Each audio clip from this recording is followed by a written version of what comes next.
Abbotsford with Eugene Kontorovich. He's an Israeli law professor. You're very welcome. Thanks for your time this evening and coming on to RT. I know it's your profession, so let's just start with international law here. I know Israel says, look, we're acting in self-defence, but given the civilian death toll we've seen in Gaza and also the latest strikes we've seen today, some are saying that, look, you know, Israel is going too far. What would be your view on that? They're completely wrong. So I think it's important to start with what international law says. International law requires all combatants, Israel and Hamas, to adhere to the principle of distinction. Distinction means military and civilian forces need to be separated and clearly marked so that both sides can target each other's military without killing civilians. Mixing the military amongst the civilians, putting military targets, military operations, rocket facilities in or in proximity to civilian targets itself is a violation of the law of war, and that's what Hamas is doing. On the other hand, in fighting a war, the law of war and the Geneva Conventions understand that it's impossible to have a war without civilian casualties. And the rule is those civilian casualties need to be proportionate to the military objective. And right now, Israel has destroyed much of Hamas's capabilities, and the civilian casualties, while regrettable, are both proportionate and a direct result of Hamas's using civilians as human shields.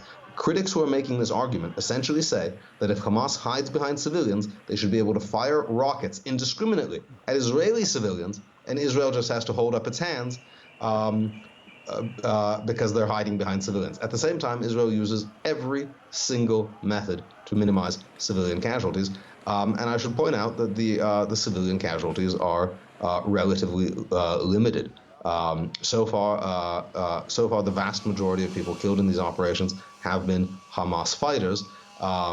Is that really true? I mean, we're seeing 200 dead. We know that, over 50 children are dead, 26 dead today. And we heard from a local reporter, in this occasion, there was no actual warning shot from Israel, and those tower blocks just got hit. A warning shot. The fact that Israel sometimes warns people to evacuate sites so that it can destroy empty facilities and remove them from use does not mean it can't target militants without a warning. No other country gives a warning. This is a special, and Israel does not need to give a warning every time. Hamas figures are entirely unreliable, but it seems that the vast majority are indeed Hamas fighters. And again, what's required is only proportionality. International law does not say that, civilian, you can't have collateral damage, because every war has it. For example, in the Second Chechen War, some estimates said 200,000 civilians were killed in fighting between Russian and Chechen forces. Is that proportionate? Is it not? Each strike needs to be analyzed individually. But no one has ever fought a war without civilian casualties. And in this case, Hamas wants to have civilian casualties to generate the kind of coverage that we've heard for the past 15 minutes. Of course, they would obviously deny that, though. Given that we're just a week into this conflict, no side looks like it's going to back down. From your opinion, how long can this go on for? Well, I think in one way or another, it's going to go on forever. That is to say, Israel is probably not going to remove Hamas, because removing Hamas requires reoccupying, taking control of Gaza. And of course, Israel controlled Gaza from 1967 until 2005, when it evicted every single Jew living there to give the Palestinians what they wanted, territory with no Jews that they could govern themselves. That was supposed to bring peace. Now, it's clearly failed. But at the same time, after the trauma of evicting Jews from there, it's unlikely that Israel will take permanent control. So what this is it's a permanent sore in Israel's side, a situation that they cannot permanently rectify, they cannot permanently fix, and also a reminder of what happens when land is given to people who are going to elect a terrorist government. So this particular round of fighting is likely to end this week. But there will be more rounds of fighting because Hamas will remain in power, supported by European donations to the United Nations Relief Works Agency, which is largely staffed by Hamas operatives, by foreign money.